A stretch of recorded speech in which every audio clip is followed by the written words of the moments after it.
Long before jack-o'-lanterns, the Celts celebrated Samhain, marking the end of harvest and the start of winter.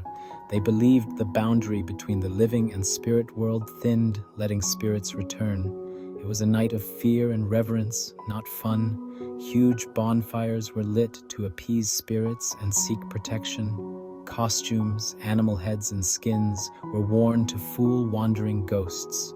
Food was left out as offerings, hoping to placate spirits and welcome ancestors. These ancient rituals are the roots of Halloween. The story of Halloween begins with Samhain's shadows. As Christianity spread, the church encountered pagan festivals like Samhain. Instead of erasing them, leaders like Pope Boniface IV created new Christian celebrations, first honoring martyrs, then All Saints. Pope Gregory III moved All Saints' Day to November 1st, placing it atop Samhain. The night before became All Hallows' Eve, eventually Halloween. The church aimed to redirect spiritual focus from fearing spirits to honoring saints and Christ's victory over death. Old traditions lingered, bonfires became soul fires, costumes shifted to saints and devils, and souling began. People went door to door for soul cakes, promising prayers for the dead. These customs are the seeds of trick-or-treating. Halloween became a blend of Christian faith and folk beliefs. The church's strategy was to transform, not erase, culture. People were encouraged to remember the faithful departed, not fear the unknown. Yet, the old superstitions never fully disappeared. The result? A holiday with both sacred and superstitious roots. Today's Halloween is a complex mix of ancient fears and Christian hope. Its history is a story of transformation, not replacement. Understanding this helps us see why the holiday still stirs debate. Halloween's name and customs are Christian overlays on much older traditions. The tension between old and new remains. Today, Halloween is a far cry from its spiritual beginnings. For most, it's about costumes, candy, and fun, not spirits or saints. The holiday is now a massive commercial event with billions spent on decorations and treats. Scary imagery, ghosts, monsters, witches, is mostly for entertainment, not belief. The religious meaning, pagan or Christian, has faded for most people. Halloween is now a secular, community-centered festival. Children dress up as superheroes or cartoon characters, not to ward off spirits. Families carve pumpkins for fun, not protection. The focus is on creativity, joy, and neighborhood connection. Yet, the holiday's symbols, darkness, fear, the occult, remain. This creates tension for Christians. The fun is innocent, but the imagery can be troubling. The question is no longer about pagan rituals, but about cultural participation. How do we respond to a holiday that's both playful and rooted in darkness? For many, Halloween is just a night of laughter and community, but its origins and symbols still raise important questions. Navigating this mix is the challenge for Christians today. Christians respond to Halloween in different ways. Each must ask the question whether or not they are honoring God in celebrating Halloween. Some fully participate, seeing it as harmless fun with no spiritual danger. Sadly, many believers are caught in the spirit of the age. They may focus on community, choosing wholesome costumes and avoiding dark themes, while others abstain, viewing Halloween as irredeemably pagan or too closely tied to darkness. For them, even secular celebrations feel like compromise. Some create alternatives, harvest festivals, trunk or treats, or Reformation Day parties. These offer safe, joyful environments for families, avoiding the holiday's darker side. But does this make it right to celebrate a day steeped in the occult? Each one must choose which path is to be taken, with prayer and conviction, rather than worldly conformity, however innocent they base their decision. There is a right answer. It's a call to act in faith and conscience.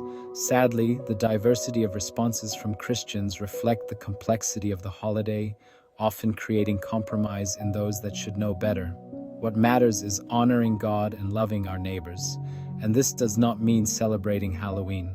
Halloween is a crossroads for many Christians and is a test of faith, as in many other things, especially when living in a secular world. And yet grace and understanding are essential at this time of year.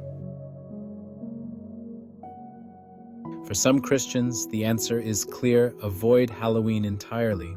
This isn't about judging others, but about pursuing holiness and being set apart. They see Halloween symbols, witches, ghosts, death, as celebrating what Scripture warns against. Even if the holiday is secular, its imagery can open doors to unhealthy fascination with the occult. They choose not to participate, protecting their families and honoring their convictions. On Halloween, these families might gather for dinner, read the Bible, or enjoy wholesome activities. It's a teaching moment. Sometimes following Christ means standing apart. This path can be lonely, but it brings peace of conscience. Their non-participation is a quiet testimony to their faith. It's not about protest, but about worship and allegiance to God. For them, the light of Christ is enough. No need for Halloween's shadows. Today, many churches offer creative alternatives to Halloween. Harvest festivals, fall fairs, and trunk or treats offer safe, joyful celebrations. These events let kids dress up and enjoy treats in a more controlled environment. Again, what are we teaching our children by this, and what message does this give to non-believers? Trunk or treats fill church parking lots with decorated cars and friendly faces. Costumes are encouraged, but scary themes are avoided. These gatherings pacify tension for many parents and offer an alternative, and is suggested as a means to serve or do outreach, welcoming neighbors into a loving community. But even here, we must be careful in using methods not sanctioned by Scripture, however innocent it may sound and look. The focus shifts from fear to thankfulness and fellowship and outreach if it's done in line to the truth. Parishes in England use October 31st to celebrate harvest, joy, and generosity. Again, this may also be questioned, as motive can hidden in cloak. Some have said to me that it's about redeeming the day, not hiding from it, and yet why is it that Christians are more likely to participate in this secular recreations of Halloween, dress parties and entertainment, partaking of the spirit of the world, rather than refraining from occult practices and thus being a better witness by so doing so? These events do not reflect the light and love of Jesus, but this Christian stance upon it may shed light upon practices that lead men, women, and children against following celebrations that do more harm than good. Abstinence and faith combine to offer a better way. Some Christians see Halloween as a unique outreach opportunity. On this night, neighbors come to your door, so why not shine a light? Instead of withdrawing, they welcome trick-or-treaters with generosity and warmth and leave a leaflet or book in their hand. This is done at times at the dismay of the parents and children. Others offer hot drinks, friendly conversation on faith themes, though this is seldom and happily received. The goal isn't to preach, but to build relationships and plant seeds of kindness. A simple act of hospitality can open doors for future conversations about faith. This approach, it is said, follows Jesus' example, entering culture to bring redemption. Being present and loving even on Halloween can be a powerful witness. Christians can show that light is stronger than darkness. It's not about celebrating the holiday's themes, but about being a beacon of hope. Halloween becomes a night to love neighbors well. The darkness is real, but the light shines brighter. Whatever your choice, abstain, create alternatives, or engage. Walk in wisdom and love.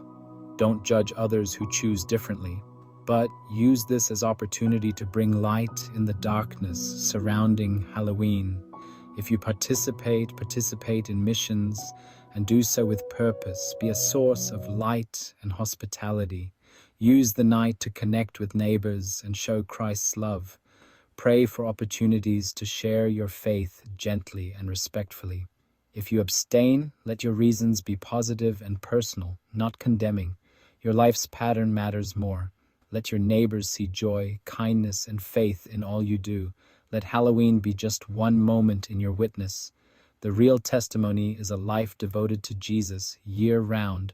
Whatever you do, let it reflect God's love. The goal isn't to win arguments, but to win hearts. Shine steadily, not just on October 31st.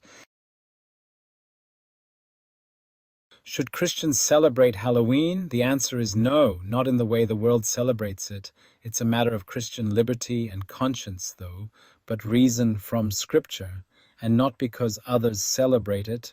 And don't get caught up in thinking that it's a harmless celebration, but pray fervently for those caught in this pagan festivity. Paul reminds us, each should be fully convinced in their own mind. What matters is your motive. Do it for the Lord, whatever you decide. Pray, read Scripture, and discuss with your family. Ask, will this draw me closer to God? Will it help or hinder my witness? Once decided, walk in freedom, without judging others or feeling condemned. Halloween is temporary.